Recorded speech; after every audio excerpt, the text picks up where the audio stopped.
Volcanic eruptions can send plumes of ash and smoke high into the stratosphere and cause devastation to the surrounding country. Some eruptions have killed thousands and displaced many more, yet people continue to live near active volcanoes because the ash and lava enriches the soil.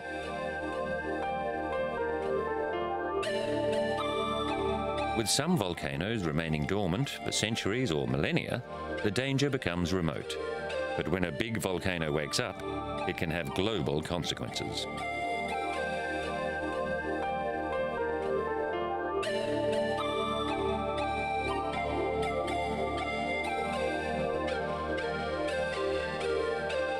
Volcanoes occur along the boundaries of the Earth's tectonic plates, or at hotspots above upward currents or plumes in the Earth's mantle.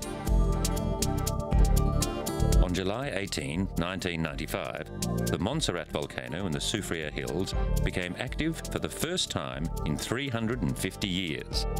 Its effects were devastating on the Caribbean islands' economy, and experts warn it could erupt again at any time. Thousands of islanders abandoned homes, farms or hotels at the foot of the volcano. The capital, Plymouth, was buried by waves of gas and ash. 2 years later, another blast of superheated lava killed 19 people in an area that had been declared unsafe. This used to be a lush valley 25 metres deep. Now it is a level sea of mud at the start of an exclusion zone. According to experts, there's no immediate end in sight. The lava dome is building steadily. Every few months, part of the dome will collapse, generating fast-moving flows of superheated gas and rock known as pyroclastic flows.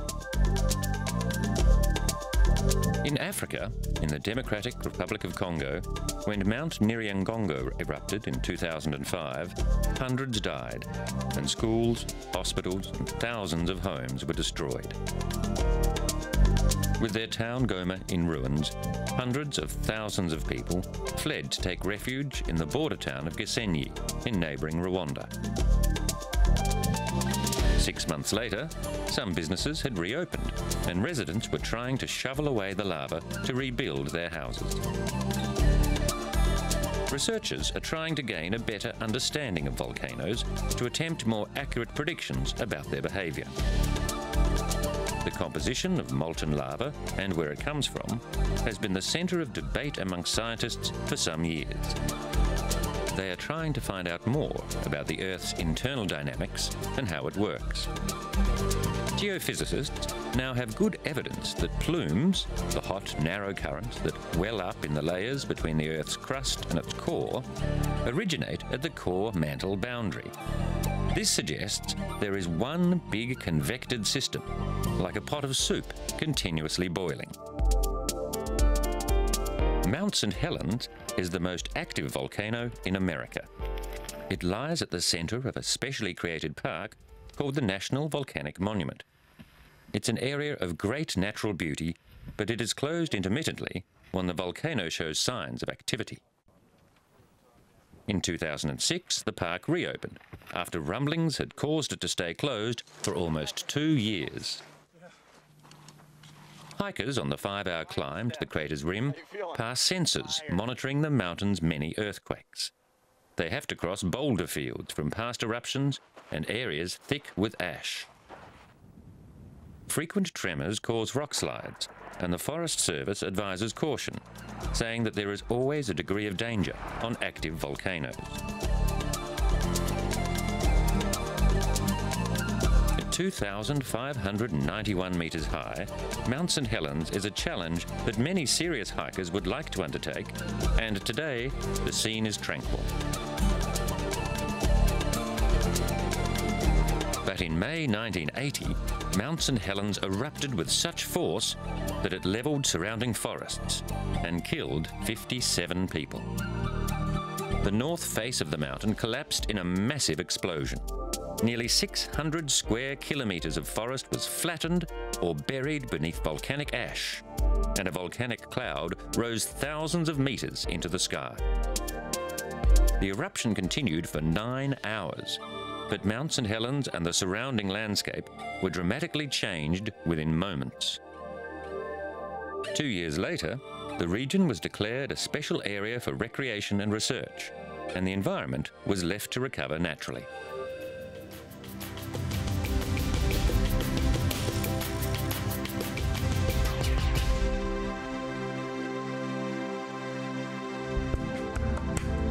Indonesia contains more active volcanoes than any other country. Among these, Mount Merapi is the most active. It is growing by 2 meters every day as ash and magma push up the crater. Merapi's last deadly eruption in 1994 expelled a cloud of searing gas that killed 60 people. And in 1930, about 1,300 people died during a major eruption. To monitor Merapi's behaviour and give early warning of another eruption, a team of volcanologists has set up a series of observation posts. In the main monitoring station at Babadan village on Merapi's lower slopes, 2 volcanologists send daily reports on smoke condition, wind and temperatures to the monitoring centre in the main city of Yogyakarta. Electronic distance measurement equipment is essential for the work. It is used to study how the volcano changes form before and after an eruption, and to measure pressure changes in magma pockets inside the volcano and near the crater. The 3,000-metre mountain in the heart of Java is part of the Ring of Fire, a series of volcanoes stretching from the Western Hemisphere through Japan and Southeast Asia to New Zealand. The Central Monitoring Centre is in nearby Yogyakarta. It serves to coordinate all the current data from Mount Merapi. It receives the reports from the station at Babadan, as well as the output from an array of seismographs. The ground movements picked up by seismic sensors in place around the volcano are converted into radio signals that are transmitted to and recorded at the centre. Every day, the Merapi watch team decide whether to change the alert level. The volcano's increased activity has observation posts around it busier than usual. Their objective is to minimise the impact of an eruption and to evacuate the thousands of people who live on the slopes before a major eruption occurs. The Indonesian government is making certain it has the resources at hand to prevent the high numbers of fatalities that have happened in the past. Recently, the alert for Merapi was raised to the 2nd highest level, and authorities said there existed the possibility of an eruption any day, but they also want to avoid false alarms and the social and economic dislocations that come with them. Thousands of people live on the fertile flanks of the volcano, with villages as high as 1,700 metres above sea level. Evacuations will only be called when the volcano alert is at its highest level. The volcano has been spewing volcanic ash, and magma has fully covered its crater, but no one knows if and when it might erupt. In recent weeks, government officials have evacuated many villages from areas closest to Mount Merapi. Women, children and the elderly have been given evacuation priority. These villagers are relocated to temporary shelters in secure areas until it is safe for them to return home.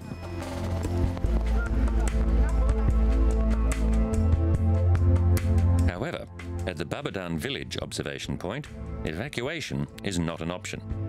When an eruption is imminent, the skills of the local observers are needed most.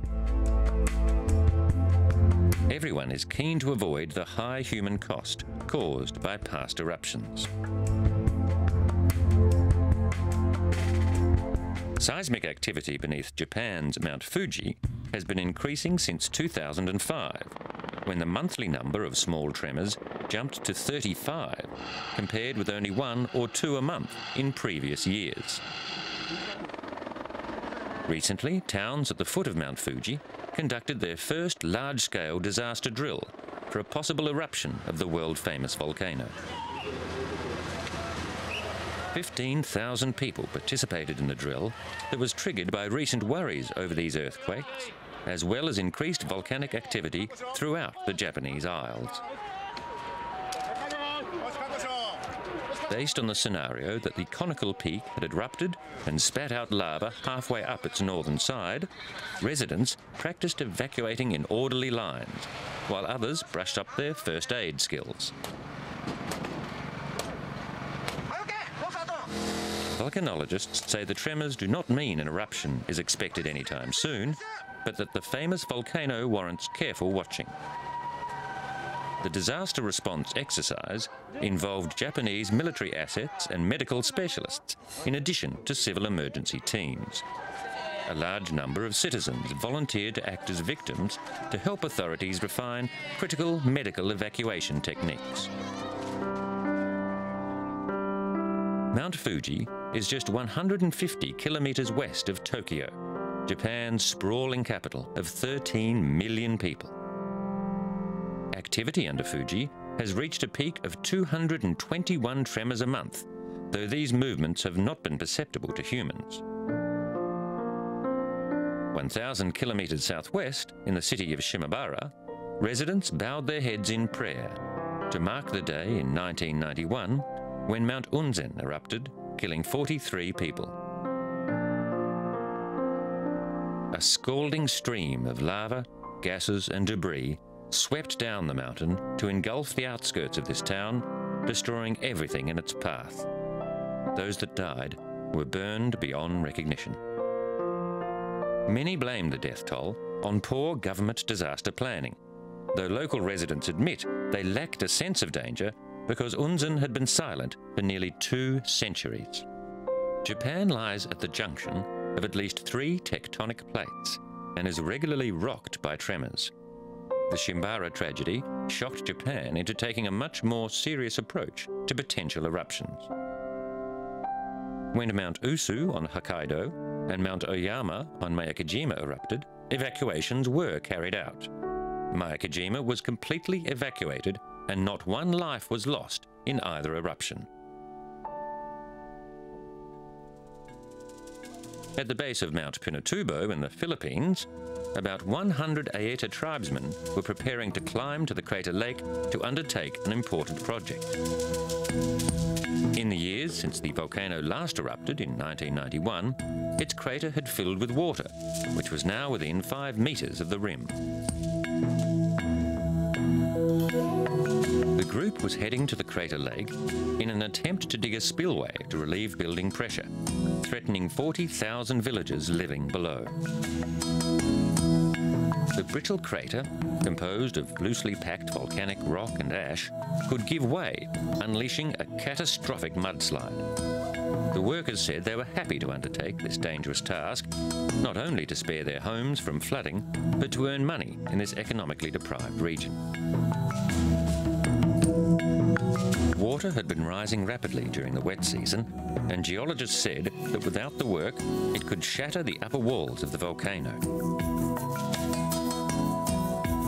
To reach the lowest part of the crater's rim, the group had to cross the lake with rubber boats.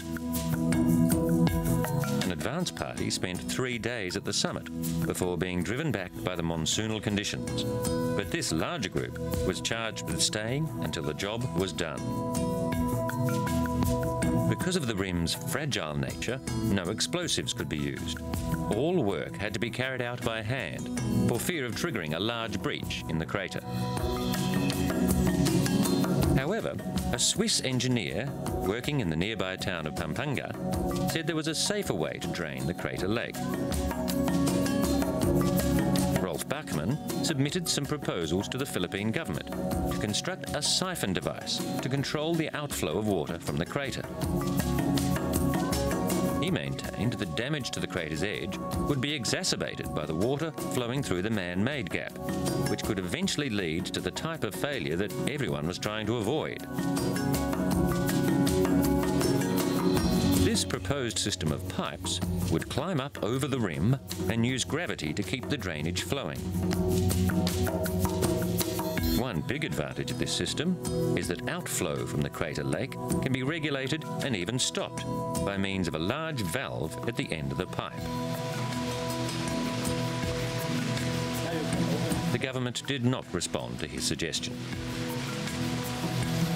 Though it was feasible, it would take some time to build the components and then transport them to the top of Mount Pinatubo. As the lake had been increasing by about 1 metre per month, in this instance, time was the important factor. Shovels and muscle power were to be the dominant technology in solving the problem of Pinatubo's dangerous crater lake. Once across the lake, the team established a base camp close to the Marinot Notch, the lowest point in the crater's rim, where work would be focused. The work took on added urgency as the Philippine government had evacuated 9,000 people from villages directly below the Marinot Notch. The longer the work took, the longer would be the disruption to the lives of the people living in the evacuated village of Botolan.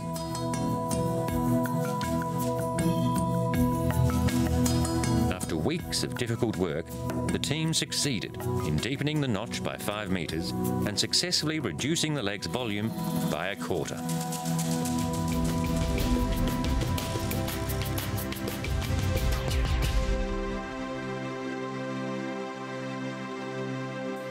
The Roman city of Pompeii was destroyed by the eruption of Mount Vesuvius in 79 AD, killing around 20,000 people as it exploded, showering the city in ash and debris.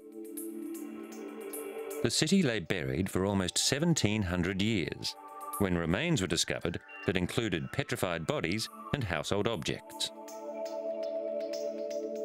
Today, the remains of the ancient city have been excavated, and people can roam freely through the ruins.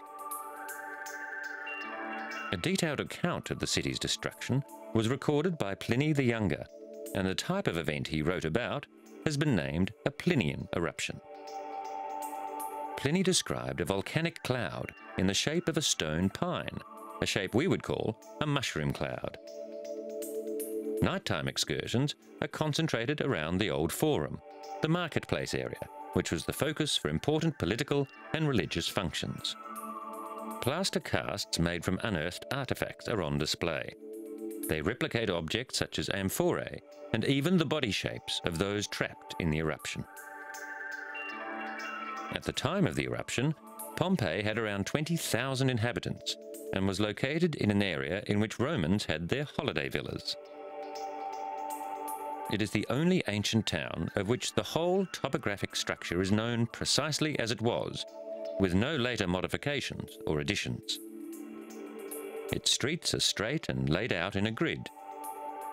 Another Roman town, this time in Egypt, was also destroyed by a volcanic eruption. In 1500 BC, the St. Turin volcano in the Mediterranean erupted, destroying several coastal cities in Egypt, Palestine, and present-day Saudi Arabia. This site in the northern Sinai is near the ancient Egyptian fortress of Taro, near Quantara East. Near the site of the excavated fortress, archaeologists have also been excavating the site of a 5th century Roman amphitheatre that is one of the largest ever discovered in Egypt. Detailed items like this scarab were in remarkably good condition.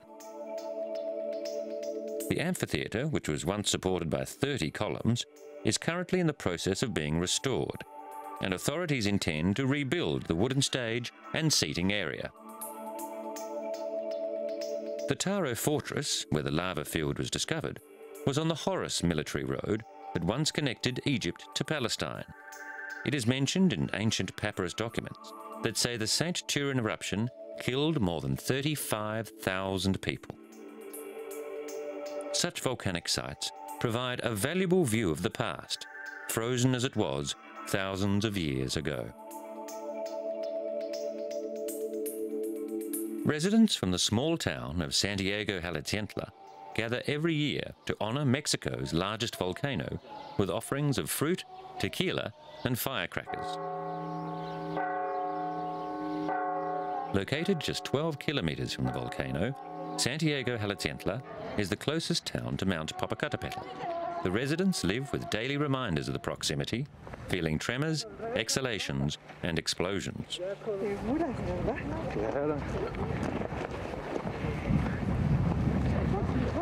The farmers trudge through heavy volcanic ash and rough, rock-filled terrain for 5 hours to reach a small cave located 1 kilometre from the Popocatépetl volcano, also known among Mexicans as El Popo or Don Goyo.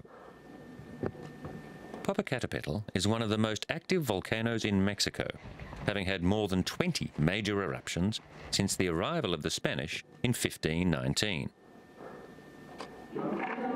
The farmers express their respect and veneration for the strength of the volcano with the annual ceremony of homage. The farmers play indigenous music and carry offerings of food, drink and flowers to the small cave. They also present El Popo with gifts of a Mexican hat, a poncho and shoes. The ceremony continues with songs, firecrackers and prayers. In 1994, the volcano spewed gas and ash, which was carried as far as 25 kilometres away by prevailing wind. The activity prompted the evacuation of nearby towns, and scientists began monitoring for an eruption. 6 years later, tens of thousands of people were evacuated by the government based on the warnings of scientists. The volcano then made its largest display in thousands of years. But not all volcanic activity involves lava and hot gas. Japan's snow monkeys have known for ages the joys of a hot outdoor bath on a cold winter's day. The Japanese macaque survives winter temperatures below -15 degrees Celsius and is famous for the amount of time it spends relaxing in naturally heated volcanic hot springs in Nagano. And in Iceland, humans are doing the same thing. The Blue Lagoon is a state-of-the-art outdoor spa where visitors can enjoy a soak in warm waters throughout the year. The lagoon's average temperature is a comfortable 38 degrees Celsius. 1/4 of Iceland's power is generated by geothermal power stations. The only reason it is not 100% is that hydroelectricity is also very cheap. Iceland sits on a hotspot on the boundary between the American and Eurasian tectonic plates, and the frozen country has 130 volcanoes.